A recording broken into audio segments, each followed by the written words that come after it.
YCP ఇన్ఛార్జీల మార్పుపై CM Jagan కసరత్తు కొనసాగుతోంది. మరికొందరు మంత్రులు, ప్రజాప్రతినిధులకు సీఎంఓ నుంచి పిలుపొచ్చింది.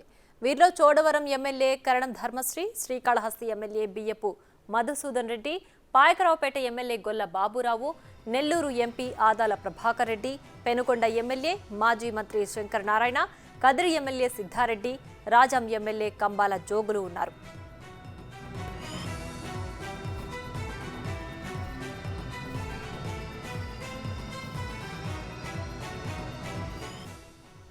ఎమ్మెల్యేలు, మంత్రులతో సమావేశమైన వారితో సజ్జల, ధనుంజయ రెడ్డి చర్చిస్తున్నారు. పోటీ చేసే స్థానాల మార్పులపై క్లారిటీ ఇస్తున్నారు. నేతల అభిప్రాయాలు తెలుసుకుని ఇన్ఛార్జీలను సీఎం జగన్ ఖరారు చేయనున్నారు. 2 రోజుల్లో మార్చిన ఇన్ఛార్జీలతో రెండో జాబితా విడుదల చేసే అవకాశం ఉంది.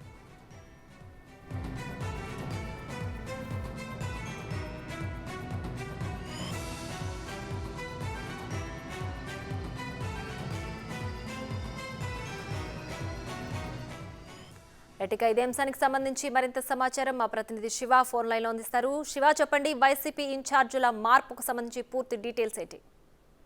మొత్తం మీద చూసుకుంటే వైసీపీ అభ్యర్థుల్లో మళ్లీ మొదలైంది కసరత్తు. మార్పులు చేర్పులకు సంబంధించి సీఎం జగన్మోహన్ రెడ్డి దాదాపుగా 15 రోజుల విరామం తర్వాత తిరిగి దానిపై ఫోకస్ పెట్టారు. ఈ రోజు ప్రధానంగా తూర్పుగోదావరి, రాయలసీమ, ఉత్తరాంధ్రపై కూడా ఆయన ఫోకస్ పెట్టినట్టు తెలుస్తోంది. సీఎం ఆఫీస్ ఇప్పటికే మంత్రి బొత్స సత్యనారాయణ, చోడవరం ఎమ్మెల్యే ధర్మశ్రీ, పాయకరాడు MLA Golla Baburao, Raju MLA Kambala Jogulu, Pendurthi MLA Raju, Visakha south MLA Vasupalli Ganesh వచ్చారు. అలాగే సీఎం ఆఫీస్కి వచ్చిన Kalahasti MLA Madhusudan Reddy, Penukonda MLA Shankar Narayana, Kadiri MLA Siddhartha Reddy కూడా వచ్చారు. వీరితో పాటు ఇప్పటికే తూర్పుగోదావరి జిల్లాలకు సంబంధించి, పశ్చిమ గోదావరి జిల్లాలకు సంబంధించి కూడా ముఖ్యమంత్రి కసరత్తు చేశారు. దానికి సంబంధించిన జాబితా దాదాపు ఇవాళ రేపట్లో పూర్తయ్యే అవకాశం అయితే కనిపిస్తోంది. మరొక వైపు ప్రకాశం జిల్లాకు సంబంధించి బాలినేని, అలాగే ఎంపీ మాగుంట శ్రీనివాస్ రెడ్డి కూడా ముఖ్యమంత్రి కార్యాలయానికి కొద్దిసేపటి క్రితం చేరుకున్నారు. అలాగే రీజనల్ కోఆర్డినేటర్లతో కూడా ముఖ్యమంత్రి కొద్దిసేపు క్రితమే సమావేశమైనట్లు కూడా తెలుస్తా ఉంది. ఈ సమావేశంలో ప్రధానంగా 5గురు రీజనల్ కోఆర్డినేటర్లు సీఎం సమావేశమయ్యారు. పార్టీ మార్పులు చేర్పులకు సంబంధించి, అలాగే ఇటీవల కాలంలో ఏదైతే అభ్యర్థుల మార్పులకు సంబంధించి తీసుకున్న చర్యలు, అలాగే ముఖ్యంగా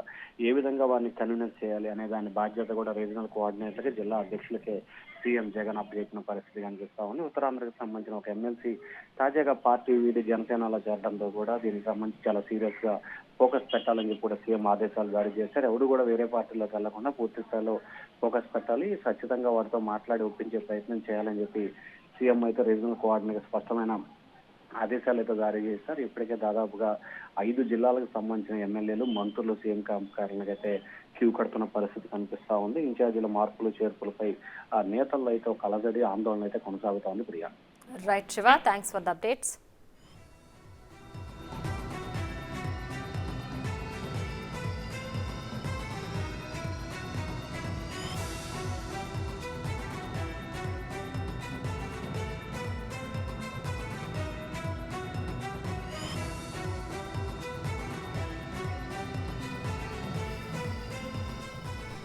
వైసీపీ ఇన్ఛార్జీల మార్పుపై సీఎం జగన్ కసరత్తు కొనసాగుతోంది. మరికొందరు మంత్రులు, ప్రజాప్రతినిధులకు సీఎంఓ నుంచి పిలుపొచ్చింది.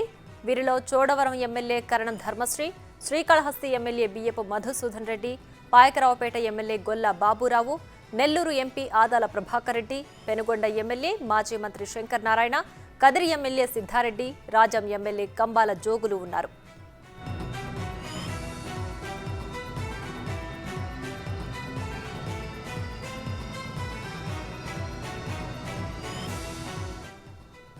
ఎమ్మెల్యేలు, మంత్రులతో సమావేశమైన వారితో సజ్జల, ధనుంజయ రెడ్డి చర్చిస్తున్నారు.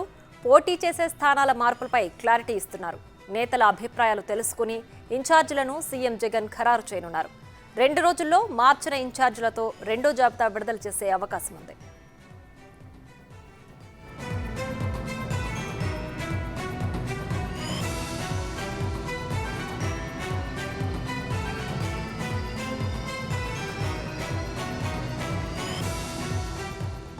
పార్టీ రీజనల్ కోఆర్డినేటర్ విజయసాయిరెడ్డి ముందుకు ప్రకాశం జిల్లా పంచాయతీ వచ్చింది. మంత్రి మేరుగా బాలినేని, మాగుంట, మాజీ ఎమ్మెల్యే బూచేపల్లి శివ, సంతనూతలపాడు ఎమ్మెల్యే సుధాకర్ బాబు, కొండేపి నియోజకవర్గ నేతలు హాజరయ్యారు. ప్రకాశం జిల్లాలోని పలు నియోజకవర్గాల్లో హైకమాండ్ మార్పులు చేసింది. కొండేపి నియోజకవర్గ ఇన్ఛార్జ్ అశోక్ బాబు స్థానంలో మంత్రి సురేష్ కు బాధ్యతలు అప్పగించారు. సంతనూతలపాడు ఎమ్మెల్యే సుధాకర్ బాబుకు ఛాన్స్ ఇవ్వలేదు. తాజా మార్పులపై పలువురు నేతలు అసంతృప్తిగా ఉన్నట్లు సమాచారం. గ్రూప్ తగాదాలు పక్కన పెట్టి పార్టీ గెలుపు కోసం కృషి చేయాలని విజయసాయి నేతలకు సూచనలు చేశారు.